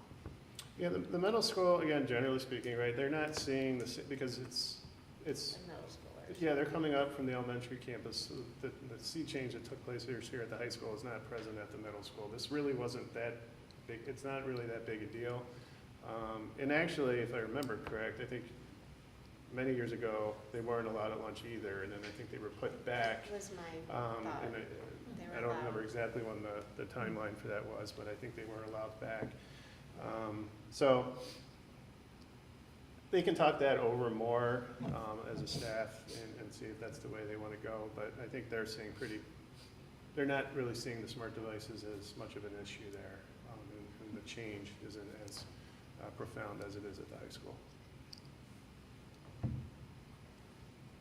Yeah, I don't feel like that's our role if administration wants to support that at the middle school. Middle school wants to do that, I'd support that if that's what they want to do. Okay, so right now, we're gonna keep status quo and Adam will monitor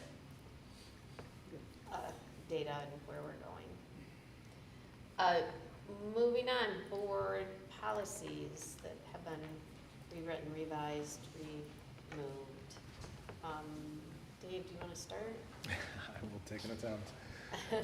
So the first ones are policies that we are adding, and these are directly related to the Earned Sick Time Act, which I believe goes into place on the 21st. So it just directly follows the rules of that act. Second set of policies are those that we are rewriting, and those we're largely adopting from Troon. And then the last, I'm sorry, there's also revise. And then the last set is remove, and those, like I mentioned during the earlier portion of the meeting, a lot of these are redundant or covered in handbooks or other areas. Can I ask before, and I'm not sure if you want to do this or Adam, if you want to do this, can you give us a quick summary of what the Michigan Earned Sick Time Act is? I will happily defer to Adam. Yes.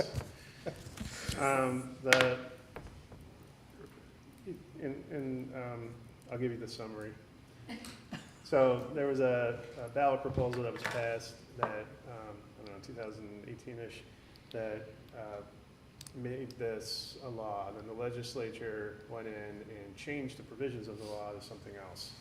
That got challenged in court, went up to the Michigan Supreme Court and said the legislature can't do that. And so now this, which was initially approved by voters, is now back into effect with a very short amount of time for everybody, all employers, to respond to it. And so we have until February 21st to have this ready to go. To be honest, the impact for schools is very minimal. Some of the reasons that earned sick time can be taken have expanded, and that'll be one of the pieces that we'll have to do is look at our collective bargaining agreements and make sure the bargaining agreements, as they expire and are renewed, aren't limiting through the verbiage in the agreement. They're not constraining the reasons why earned sick time can be taken, more so than the law allows for. But we have, especially compared to the private sector, the amount of time that folks have for sick time or even personal or vacation time in some cases, vastly supersedes the minimal requirements of this, where this is really becoming a major to-do. It's a lot of small businesses or smaller employers, and it's going to have more of a profound impact on them. So although I was kind of concerned initially as I learned more about it, it's really not going to have a lot of major changes for us on a day-to-day basis.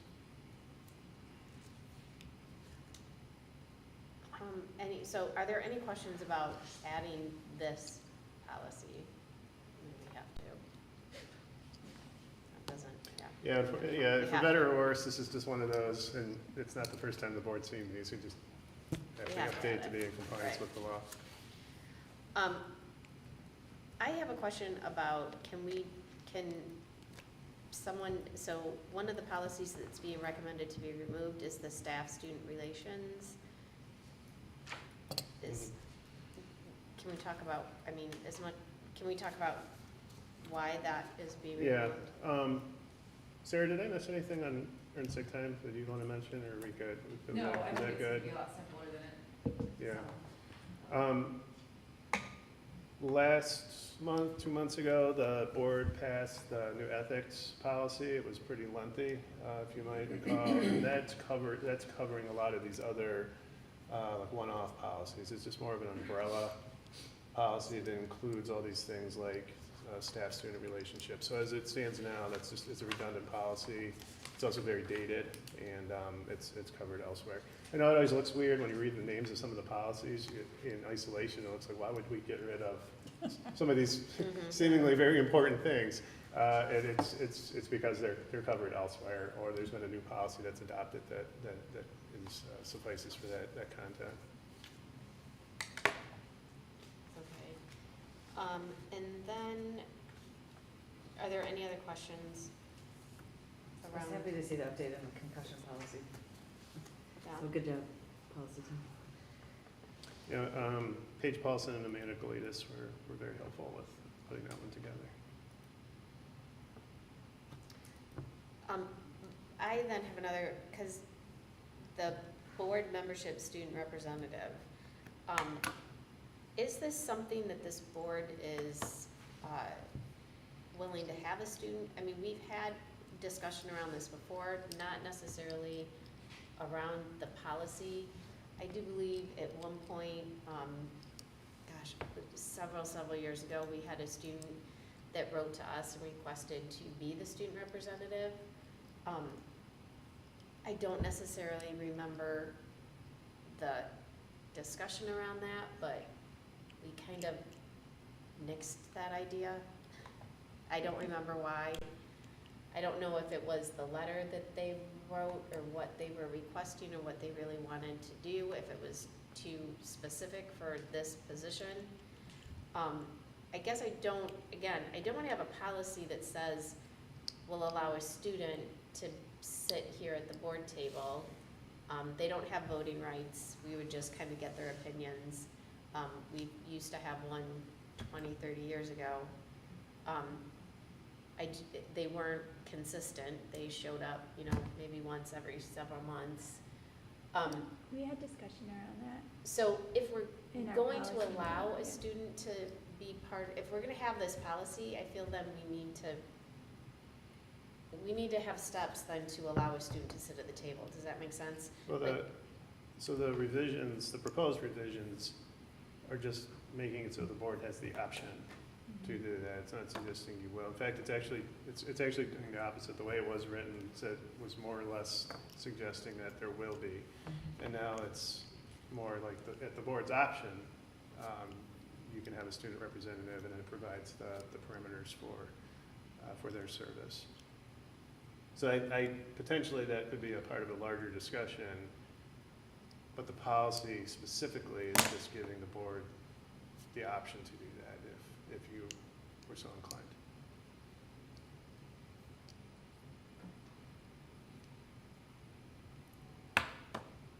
Any other discussion around this?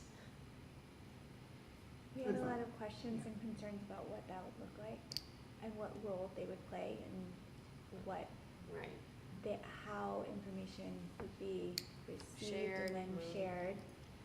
And I guess what my, at all would the purpose be? Are they the voice of the student? No, right, so I what guess that's where responsibility do my, they have? that's where my, like, tiptoeing here is, like, we have been, I don't wanna say called out, but we have been called out. We have had students that know that this is in here and have reached out.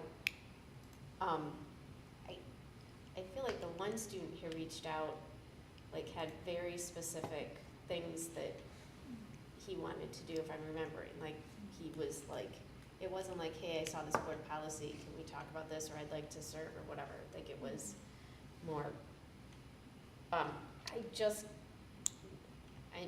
hesitant, even if it's something that the board could do, if it's in here, it does, like,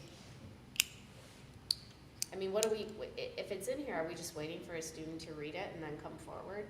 Well, there But might then be we some have big the- issue in the future where we do really want student input, maybe, who knows? But Yeah, we're we not don't have to do it, obligated to. yeah. I'm not opposed to having it in there. I'm not opposed to it, it just questions a lot of things, because I just feel like we've had a couple students just since me sitting here, and we've never allowed that, and some of it was the one student in particular, again, had very specific things.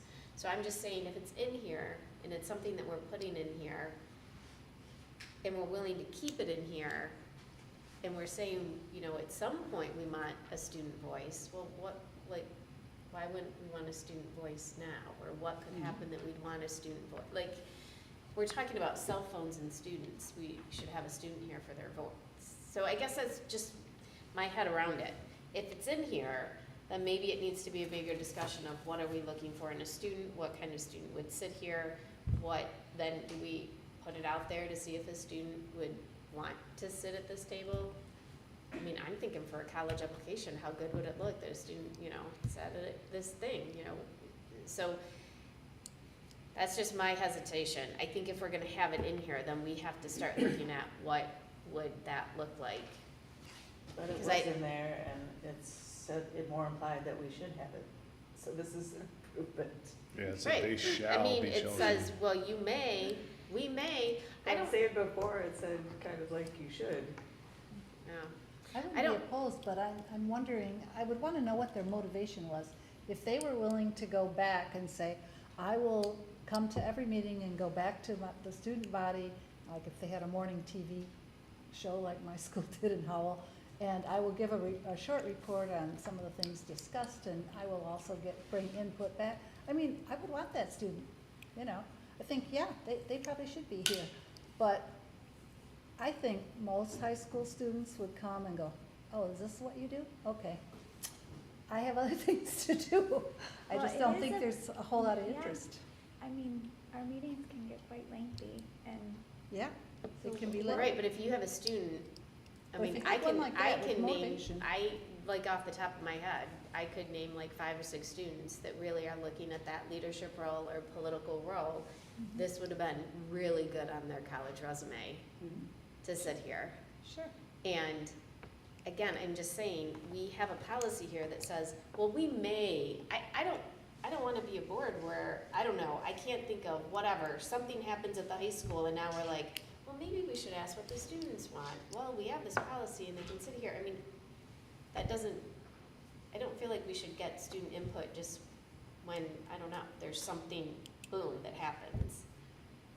So, I don't know, maybe I can, I actually agree with you on that. I mean, I think it's kind of wishy-washy language in regards to, yeah, we've got a policy. If we want someone, we'll ask somebody. or if it's a You know, particular or person. if it's gonna help us, we'll try to find someone, you know, versus we're actively searching to try to find someone that would want to be that voice of the students, that would bring that voice to our table. There's plenty of districts throughout the state that have a representative From a student. from the students that sits at the table. May not have the vote, but still, they're bringing that student voice forward and they want to be at the Right. table. But they are actively getting someone to be at the table. Now, it's not always easy, from what I've talked to other school board members, to find those individuals that are truly passionate about it and want to do that. But I also think that it may, I'm just looking at and I feel like there's been a couple of students that have come forward or have written us letters, and we have kind of, for lack of a better term, we've kind of shot them down. I do remember the one, and it was because they really wanted to play this role, and that's how they wrote it out. But, I mean, I know the kid that first applied, and I know what he's doing now, and he probably would have been a really good addition, and he's doing, you know, he works in government and is doing some great things. But I also don't want it to, if we have a student that comes forward, I also don't believe then that we just take that student and say, okay, yeah, you could sit here. Like, I think we have to have some type of practice or policy where they apply and we maybe do an interview, just like it happens for us, and then they sit here, or there's a vote at the high school or something to have someone come, because there have been a couple times, there's been at least 2 I mean, I know there was that one kid, I think there was another, now that we're talking about this, and we, for whatever reason, just, kind of dismissed it. Well, could it come from their student government? Could they discuss it and then put forth a proposal of how they want But I to think participate? I don't know, again, I think that is a bigger, this meeting's getting long, and I'm not saying we take this out.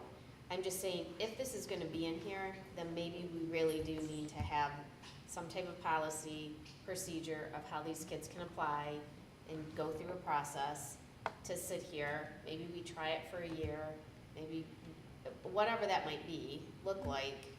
I think that there needs to be more research done as to what other schools are doing, their procedures, and how it's working for them. I just think if we what have that this looks in like. here, it does make it seem, if we have this in here and we have a particular student who applies, says, hey, I saw you had this board membership policy, I'd like to apply, and they write us a letter, and we turn them down, I feel like it makes us look like we're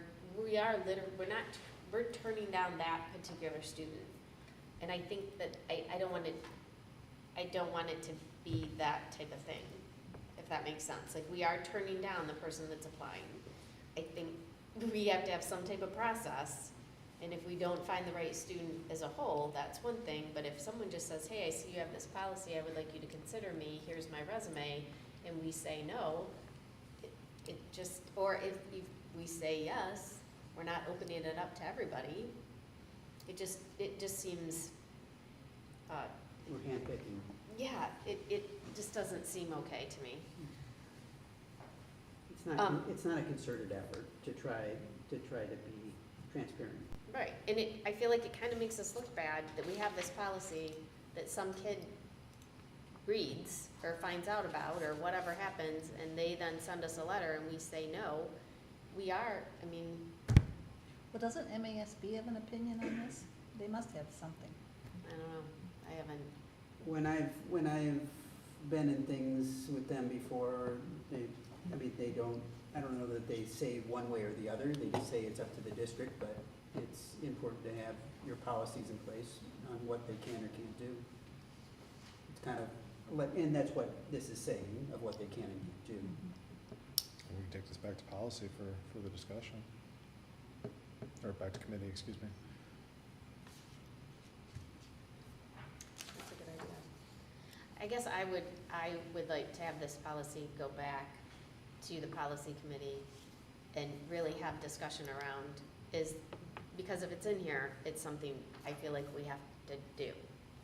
And we have to figure out how we're gonna do it.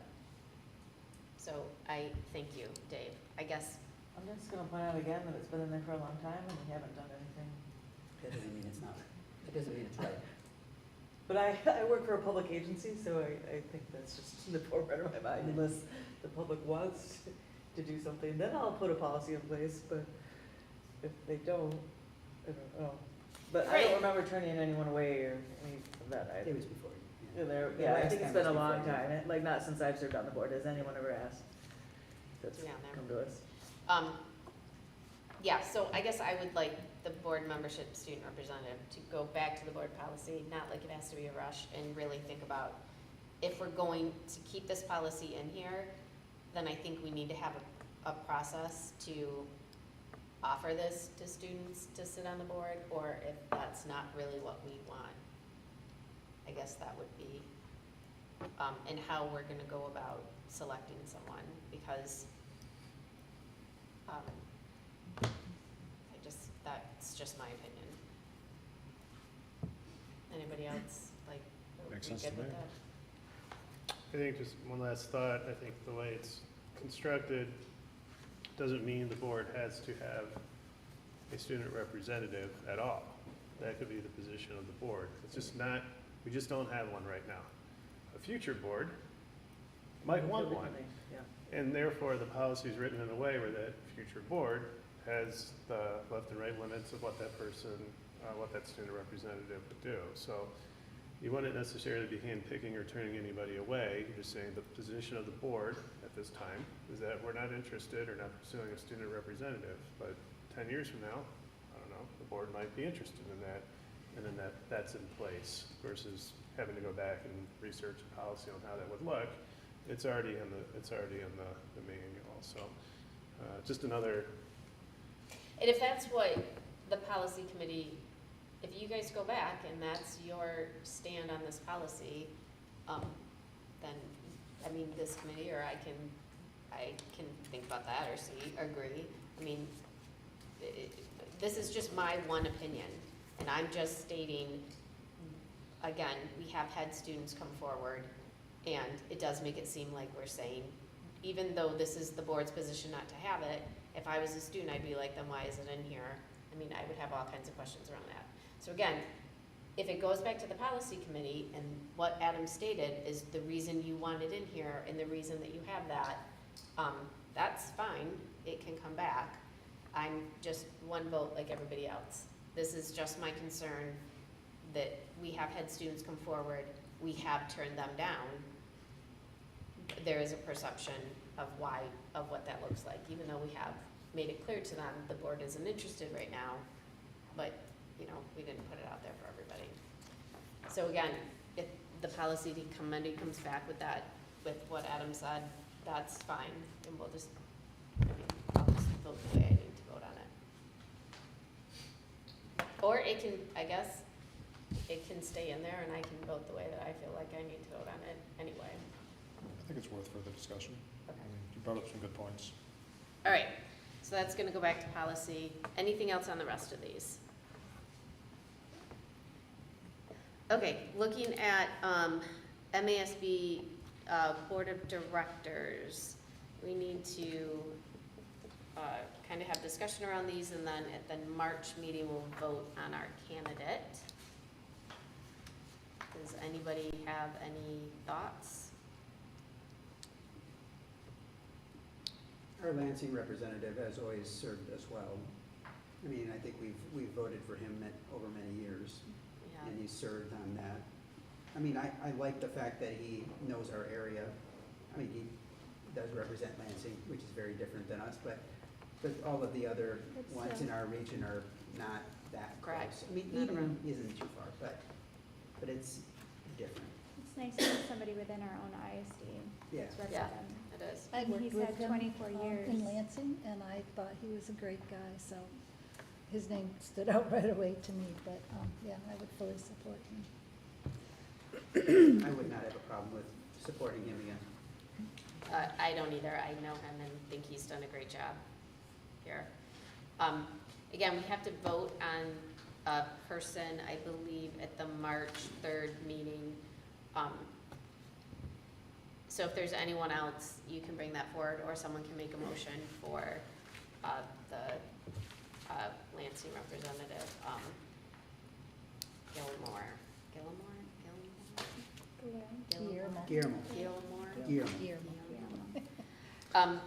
Okay, moving on, we have some extensions of a maternity leave.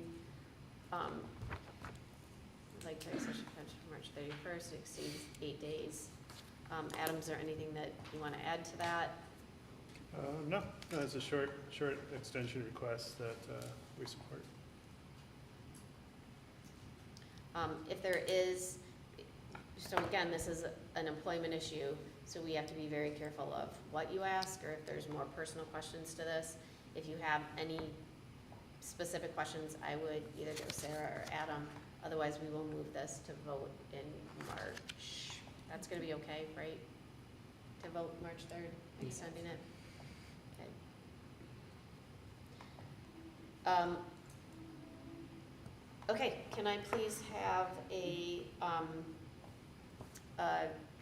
motion to accept our consent calendar? Motion that Williamston Board of Education approve the minutes of the regular meeting held on January 6, 2025, and the special meeting held on January 13, 2025, as presented. Second. All right, first Chris, second Deb. Any other discussion? All in favor? Aye. Any opposed? All right, motion carries. We do not have any other roll call or any action items. Sorry, I have to find my next thing. We do have some resignations in here and a retirement, well, a resignation and 2 retirements. I'm starting to get to the age where these people that are retiring are people that I worked with and that have had my kids, and so it's always incredibly sad for me to see that their time is ending here. But really excited of where they're gonna go and what the next part of their life is going to bring them. But big losses here for us. And we were really fortunate. Is it okay if I? Yes, please, go ahead. Renee came in with a ton of experience and expertise, and we were just really fortunate to be able to bring her into the team several years ago at Explore, and she's just been an outstanding asset for that school and the students she's been able to interact with. Just an expert educator.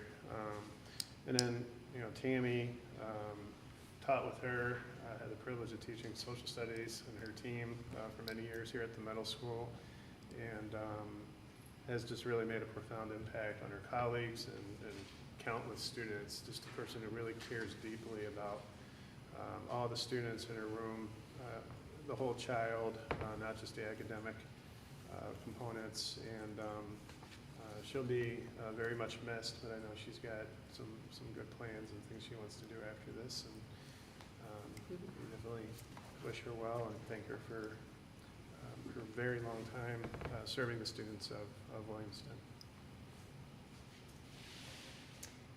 Okay, next part of our meeting is citizen comments. Any citizens? No?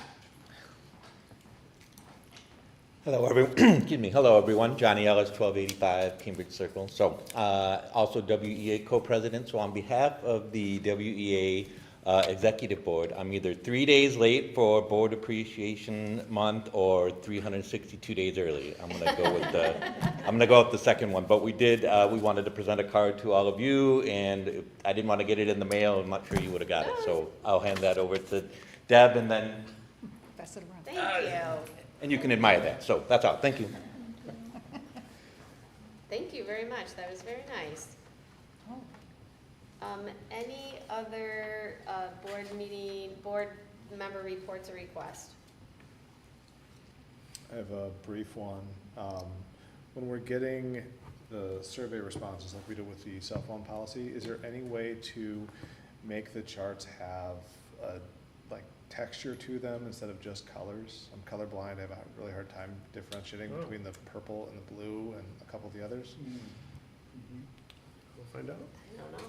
If not a big deal, but Interesting. Well, that's a good, I'd like to know, I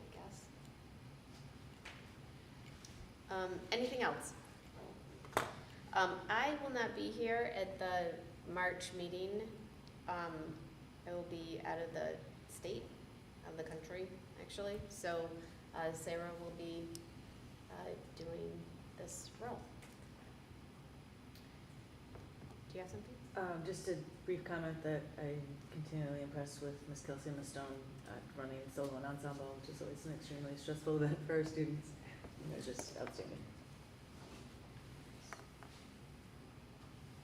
Anything else? All right, can I have a motion to adjourn? Motion to adjourn? Second. So first by Chris, second by Deb. Any other discussion or any other thoughts? All in favor? Aye. Any opposed? All right, we'll see all of